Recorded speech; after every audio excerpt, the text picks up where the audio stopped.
एक सरकार, तीन वेगवेगळे पक्ष, तिन्ही पक्षांचे तीन वेगवेगळे नेते. विरोधकांचं म्हणणं आहे हे ट्रिपल इंजिन सरकार जास्त काळ टिकणार नाही.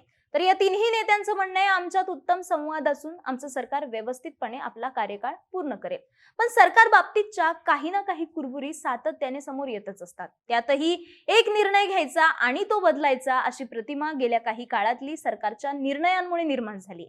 हे बदललेले निर्णय शिंदे, फडणवीस आणि अजित पवारांमध्ये नसलेला समन्वय दाखवतात आणि सरकारच्या निर्णय क्षमतेवरती प्रश्न उपस्थित करतात. पण असे कोणते ते 5 निर्णय आहेत जे शिंदे, फडणवीस, पवार सरकारने आधी घेतले आणि मग बदलले, आणि या निर्णयांचा सरकारवरती कसा परिणाम झालाय जाणून घेऊयात या व्हिडिओच्या माध्यमातून. नमस्कार, मी मोहिनी जाधव आणि आपण पाहताय बोल व्हिडिओ.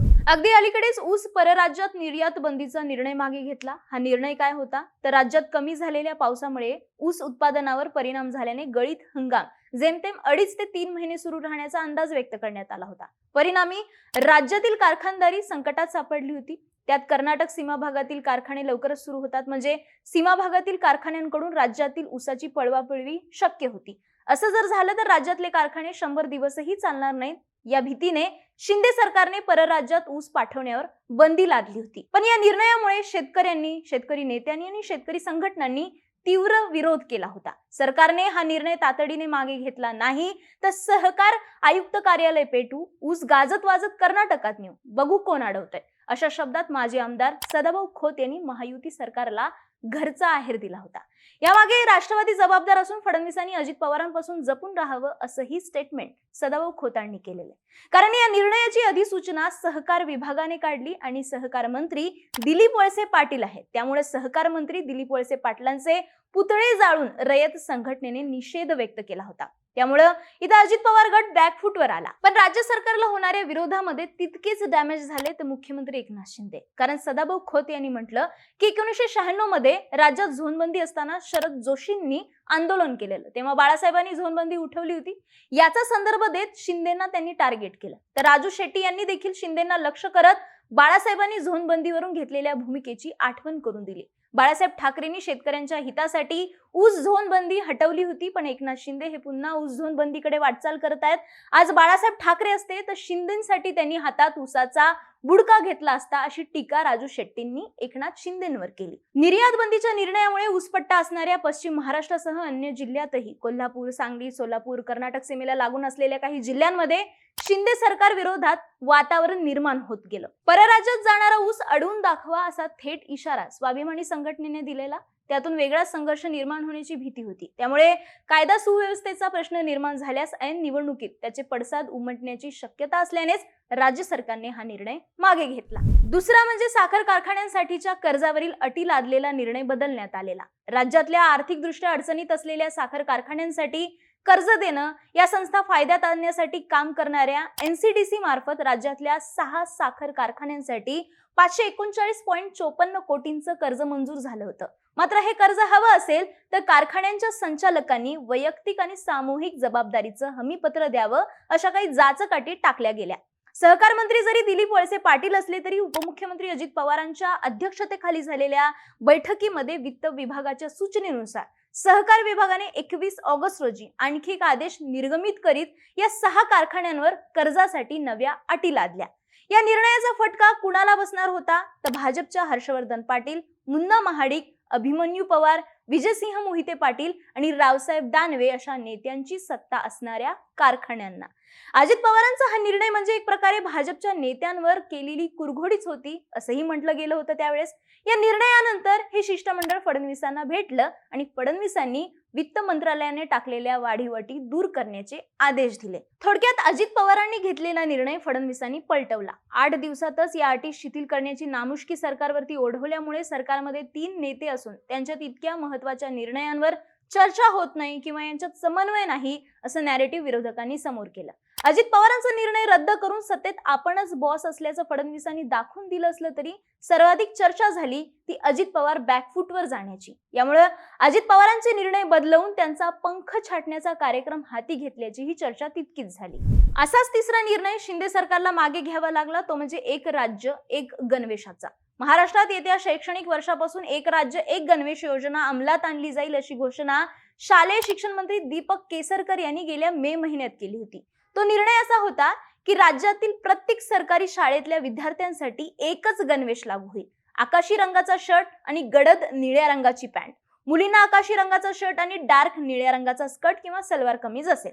3 दिवस शाळेने ठरवून दिलेला गणवेश आणि 3 दिवस सरकारने ठरवून दिलेला गणवेश विद्यार्थी वापरतील अशी घोषणा केसरकरांनी दिलेली. पण काहीच काळानंतर हा निर्णय मागे घेण्यात आला, कारण या धोरणाच्या अंमलबजावणीबाबत सतत वेगवेगळ्या घोषणा केल्याने पालक आणि शिक्षकांमध्ये संभ्रम निर्माण झाला होता. यामुळे राज्य सरकारच्या धोरणातील धरसोड वृत्तीवरती टीकाही झाली. दुसरं म्हणजे राईट टू एज्युकेशन नुसार प्रत्येक शाळा व्यवस्थापन समितीला गणवेश ठरवण्याचा अधिकार असतो. ज्या भागात उष्णता अधिक असते तिथे पांढरा शर्ट आणि हाफ पॅन्ट असा गणवेश शाळा ठरवत असतात, तर अन्य ठिकाणी तेथील भौगोलिक परिस्थितीनुसार गणवेश वेगळा असतो. मात्र राज्यासाठी एकच गणवेश जाहीर करताना प्रादेशिक भिन्नतेचा आणि तिथल्या वातावरणाचा विचार करण्यात आलाच नव्हता असा आक्षेप घेण्यात आला आणि अखेर एक राज्य एक गणवेश हा निर्णय मागे घेण्यात आला. हा निर्णय घेतला होता शालेय शिक्षण मंत्रालयाने आणि याचे मंत्री आहेत शिंदे गटाचे दीपक केसरकर. यामुळे केसरकरांच्या निर्णय क्षमतेवरती प्रश्नचिन्ह उपस्थित करण्यात आलं आणि त्यामुळे शिंदे गट बॅकफुटवर आल्याचं दिसून आलं.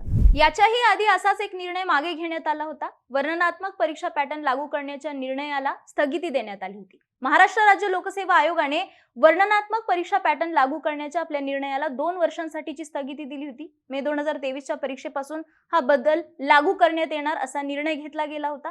हा निर्णय जून 2022 मध्ये आयोगाने घेतला. तेव्हापासूनच स्पर्धा परीक्षेची तयारी करणाऱ्या विद्यार्थ्यांकडून या निर्णयाचा विरोध होत होता. म्हणूनच शिंदे फडणवीस सरकारने आयोगाला 2 वर्ष मुदतवाढीची शिफारस केली होती. मात्र परीक्षा 2 महिन्यांवर आली तरीही आयोगाने त्याबाबतीत निर्णय घेतला नव्हता ना त्याबाबत सरकारने फॉलोअप घेतलेला. त्यावेळेस पुण्यात 2 ते 3 वेळा विद्यार्थ्यांनी आंदोलनं केली होती. शरद पवारांनी मध्यरात्री जाऊन आंदोलक विद्यार्थ्यांशी चर्चा केली होती. पुण्यात पोटनिवडणुकांमुळे आधीच राजकीय वातावरण गरम झालं होतं. त्यात या प्रकरणालाही राजकीय रंग लागत होता. वातावरण तापलेलं असतानाच गोपीचंद पडळकरांनी आणि भाजप आमदार अभिमन्यू पवारांनी हजेरी लावली, भाषणं केलीत.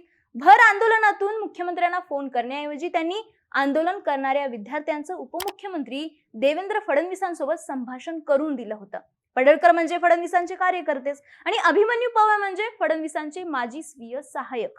फडणवीसांनी यावर मुख्यमंत्र्यांशी चर्चा करण्याचं आश्वासन विद्यार्थ्यांना दिलं. त्यानंतर फडणवीसांनी हा प्रश्न मंत्रिमंडळ बैठकीत मांडला आणि हे नियम 2025 पासून लागू करण्याची विनंती त्यांनी मुख्यमंत्र्यांना केली. ती विनंती मुख्यमंत्री शिंदे यांच्याद्वारे महाराष्ट्र लोकसेवा आयोगाकडे करण्यात आली. राज्य लोकसेवा आयोगाने युटर्न घेतला. 2025 पासून बदललेल्या पॅटर्न नुसार परीक्षा होईल असं आयोगाने जाहीर केलं.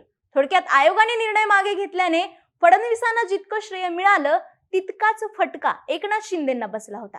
कारण फडणवीसांचे शिलेदार पडळकर आणि अभिमन्यू पवारांची हजेरी शिंदेंना अडचणीत आणण्यास कारणीभूत ठरली होती. आणखी एक म्हणजे एमआयडीसीतील भूखंड वाटपाच्या निर्णयाला स्थगिती देण्याची नामुष्की शिंदे फडणवीस सरकारवरती आलेली. महाविकास आघाडी सरकारच्या अनेक निर्णयांना स्थगिती देण्याचा सपाटा लावणाऱ्या शिंदे फडणवीस सरकारने 2022 मध्ये एमआयडीसीतील भूखंड वाटपाला स्थगिती दिली होती. महाविकास आघाडीच्या काळात एमआयडीसीने 12,000 कोटी रुपये गुंतवणुकीचे 191 भूखंड वाटपाचे प्रस्ताव उद्योग विभागाला सादर केले होते. ही भूखंड वाटपाची प्रक्रिया पारदर्शकपणे आणि ऑनलाईन पद्धतीने करण्यात आल्याचा दावा महामंडळाने केला होता. मात्र तरी सुद्धा शिंदे फडणवीस सरकारने सत्तेत येताच याला स्थगिती दिली होती. राज्य सरकारच्या या निर्णयामुळे 12,000 कोटींच्या गुंतवणुकीला फटका बसण्याची शक्यता वर्तवण्यात येत होती. राज्य सरकारमध्ये औद्योगिक मंत्री असलेल्या उदय सामंत यांच्या मंत्रालयाने हा निर्णय घेतल्यामुळे विरोधकांच्या टीकेला शिंदे सरकारला तोंड द्यावं लागत होतं. त्याच दरम्यान वेदांता फॉक्सकॉन सारखे प्रकल्प हातून निसटल्याने शिंदे सरकारवरती आधी जोरदार टीका होत होती. अखेर ऑक्टोबर 2022 मध्ये शिंदे सरकारला ही स्थगिती उठवावी लागली होती. शिंदे सरकारला आपलाच निर्णय महिनाभरात फिरवावा लागला होता. त्यामुळे शिंदे गट डॅमेज झाला होता. थोडक्यात हे 5ही बदललेले निर्णय शिंदे फडणवीस आणि अजित पवारांमध्ये नसलेला समन्वय दाखवतात. याबाबतीत तुम्हाला काय वाटतं? तुमची प्रतिक्रिया कमेंट बॉक्समध्ये नक्कीच सांगा आणि अशाच राजकीय घडामोडी विस्ताराने समजून घेण्यासाठी बोलभिडू YouTube चॅनलला सबस्क्राईब करायला विसरू नका.